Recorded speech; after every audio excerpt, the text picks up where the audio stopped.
Hi friends, कैसे हैं आप लोग। उम्मीद करता हूं कि आप लोग अच्छे और स्वस्थ ही होंगे। दोस्तों आज 3 दिसंबर है और आज के दिन भारत देश में 3 राज्यों का जो चुनाव, विधानसभा का चुनाव है, उसका रिजल्ट आ गया है दोस्तों।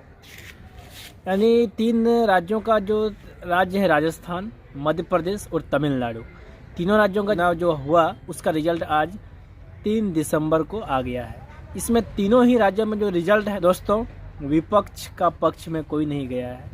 तीनों का तीनों रिजल्ट जो है हमारे बीजेपी के नेताओं के खाते में आए हैं और तीनों के राज्यों में बीजेपी की ही जीत हुई है दोस्तों। ये बहुत बड़ा अचीवमेंट है बीजेपी के लिए और हमारे देशवासियों के लिए भी।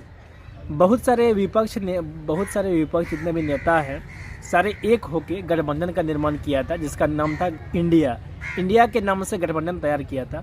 लेकिन वो गठबंधन आजकल फ्लॉप दिखाई दे रही है, क्योंकि गठबंधन में एक से एक जितने भी विपक्ष नेता हैं बीजेपी को छोड़ के, सारे के सारे एक होकर सिर्फ मोदी जी को हराने के लिए उतरे थे।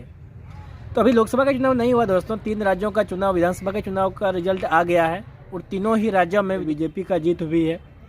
और ये बहुत बड़ा अचीवमेंट है बीजेपी सरकार, बीजेपी के लिए, बीजेपी के नेताओं के लिए और उन सभी विपक्ष के नेताओं के लिए एक बड़ा तमाचा है उनके गाल में, जो बोलते थे जो मोदी को अब की बार हरा के छोड़ेंगे।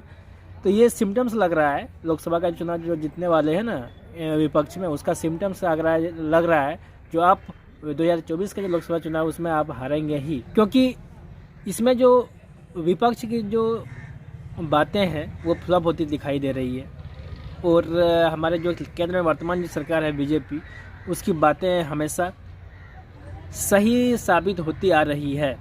तो उम्मीद करता हूं कि मैं 2024 का जो चुनाव होगा लोकसभा, उसमें तो कड़ी टक्कर होगी बीजेपी और कांग्रेस और अन्य जितने भी विपक्ष के नेता हैं, विपक्ष के पार्टी हैं, सारे गठबंधन का निर्माण कर लिया है और उसका नाम दिया है इंडिया गठबंधन। और सभी मोदी जी को ताना मार रहे थे, सभी विपक्ष का नेता सब उसको बोल रहा था कि इंडिया का नाम हटाने का मकसद क्या है और गठबंधन इंडिया नाम से मोदी जी का क्या ताल्लुक़ है और हमारे देशवासियों के क्या ताल्लुक़ है। और तीनों राज्यों के जो विधानसभा का जो रिजल्ट आया, परिणाम आया, उससे यह लग रहा है कि बीजेपी हवा में बात नहीं कर रही है, उसको जेन्युइन बात कर रही है और सही मुद्दों को, सही तरीक़ों को लेकर आई है, इसमें कोई डाउट नहीं है। और आपको ये बताते चलें कि राजस्थान में इससे पहले जो कांग्रेस की सरकार थी, मध्य प्रदेश में तो बीजेपी का ही सरकार थी और बचा तमिलनाडु में, वहाँ भी क्या था, कांग्रेस की सरकार थी। लेकिन दोनों ही राज्यों को टक्कर देकर और बीजेपी आगे बढ़ गई है। तो बीजेपी का जो है लीडर है ना, वो कमाल की लीडर है, श्री नरेंद्र मोदी जी। उसके नेतृत्व में जितने भी राज्य हैं, उनकी इकोनॉमी आप देख सकते हैं, उनकी भली भांति आप सही प्रोग्रेस में जा रही है।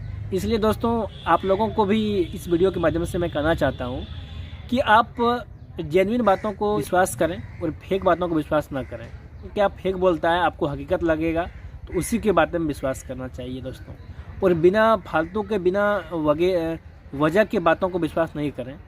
कि आप देख रहे हैं जो अधिक फालतू को बकैती करते थे ना विपक्ष का नेता सब, ये करेंगे वो करेंगे, ये अब की बार हरा के छोड़ेंगे, देख लिए। इससे दोस्तों सावधान हो जाएं और अपने ईमानदार नेता को ही वोट करें, ठीक है। तब देश हमारे आगे जाएगी। 5 ट्रिलियन इकोनॉमी बनाना है दोस्तों, 5 ट्रिलियन इकोनॉमी, ये कम बड़ी अमाउंट नहीं है।